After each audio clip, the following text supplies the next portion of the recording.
This is Nostalgia at Night, and today we're going to be reviewing the history and just the different aspects of the floaty pen. So this object is essentially a promotional item or a souvenir item. That's what it's been used for. Um, there's a company called Eskessen who is the major player in the floaty pen world. um, they kind of got started in the early 50s, and they're based in Denmark.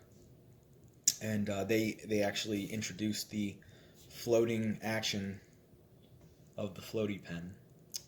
Um, so yeah, what we're looking at right now is just a drive-in themed one. So there's a variety of different themes for a given pen. Um, of course, there are knockoff brands.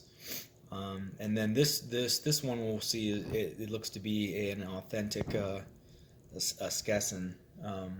But you, actually, if you are more of an authority on it, leave comments below and tell me because I couldn't determine one way or the other. But it does say that it was made in Denmark,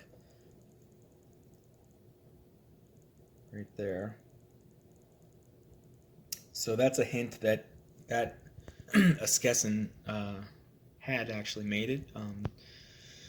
So again, there's knockoff brands, so that could be a possibility too. Um, so essentially, with a floaty pen, it's an object. They got an object within the pen that floats inside the barrel here, which is this portion of the pen, and it just depicts a miniature scene. It typically they're 16 by 18 millimeters in a translucent tube. So that's this right here, 16 by 18 millimeters, the translucent tube. And instead of water, you would, as you would assume, that's what they would pump in. But actually, it is oil that they have in these, and they do that for a couple of reasons. It makes for, a smoother float of the object, and it's kind of a slower, more dramatic scene that goes by as it floats by. So this is the reason for using oil. Until the 1960s, up until the 1960s, the pens actually had 3D hand painted objects inside them, but it became too troublesome to have somebody hand paint each object that they put inside it, and they just kind of placed an insert, create 3-minute inserts, and stuff that in. You'll see here that this is post 1960s, um, given the non 3D objects within this floaty pen. So, and that's interesting too because when you look at old Cracker Jack prizes, there was a lot of heft to them. There was, actual metal figurines and pieces of that sort, mechanical objects. And nowadays, when you go to buy a Cracker Jack, get a Cracker Jack box, you just get like a sticker. So it's really been downgraded in terms of the substantial, how substantial the prize was, and that can be said for what's inside the floaty pens post 1960. Um, these pens again are promotional pens or used as souvenirs. They promoted Disney brands such as Snow White, Toy Story, Aladdin. Other brands that I've seen in my research were 7 Up and IBM. The various car clubs have used these, and they've had a car coast by the scene. And then art museums, of course, this is where you could see them for sale in the gift shop, as well as I in my research online, I'd even seen a realtor use them, and she had her face on the pen, and then her contact information slid across the screen. So you can still get your own floaty pen. You can order a custom pen from Skesson. They're still in business, and so there's an online virtual design element that they have on their website, so you can go and make essentially whatever you want based on their program they have there, and work with them. But I imagine you got to buy in bulk and so forth. So that's kind of neat that they are still around. There is quite different variations that run the gamut of brands, and there's websites out there that you can and look at. I'll cite that as in my sources in the descriptions for this video.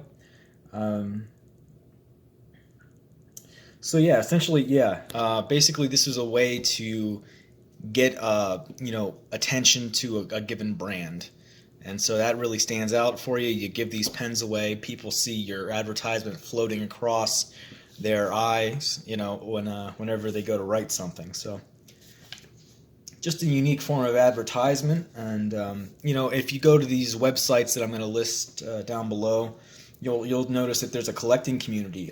They trade with one another.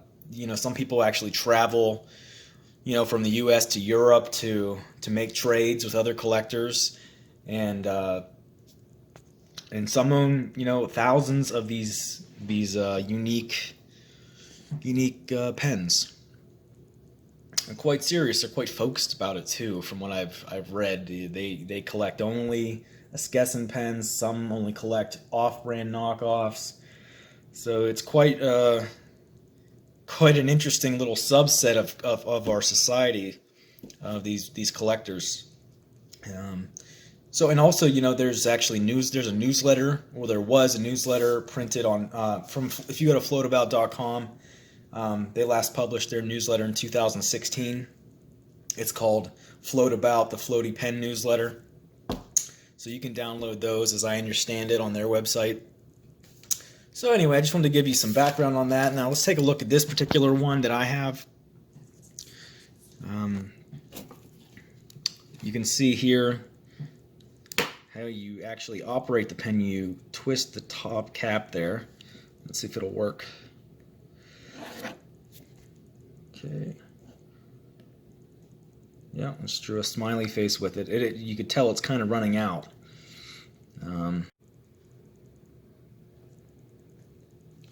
It's still going. And let's take a closer look again. This is a drive-in themed pen, a floaty pen, and you can see kind of a pink Studebaker on the one side of it. Okay. And it reads Floatie Industries at the bottom there. So let's get to the action, huh? So when you flip over, let's get in focus here. Here we go. We can see it. Drive-in double feature, okay? So they got the cars lined up there, that little micro scene. The concession stands off to the right here. Okay, and then you're just going to tilt this. This is the big screen we're looking at. The woman, the actress, is on the screen there. You notice the oil moving, how slowly it's going.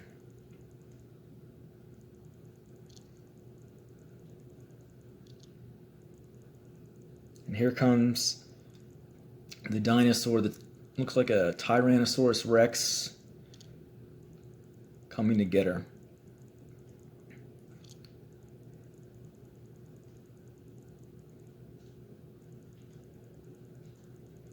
There it is. Then they go off screen. Okay, and then you can just bring it back and reload it essentially.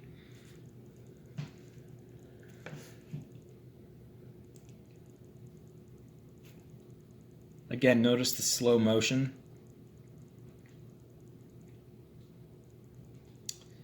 Yeah, so again, made in Denmark here. The Floatie pen. This has been Nostalgia at Night.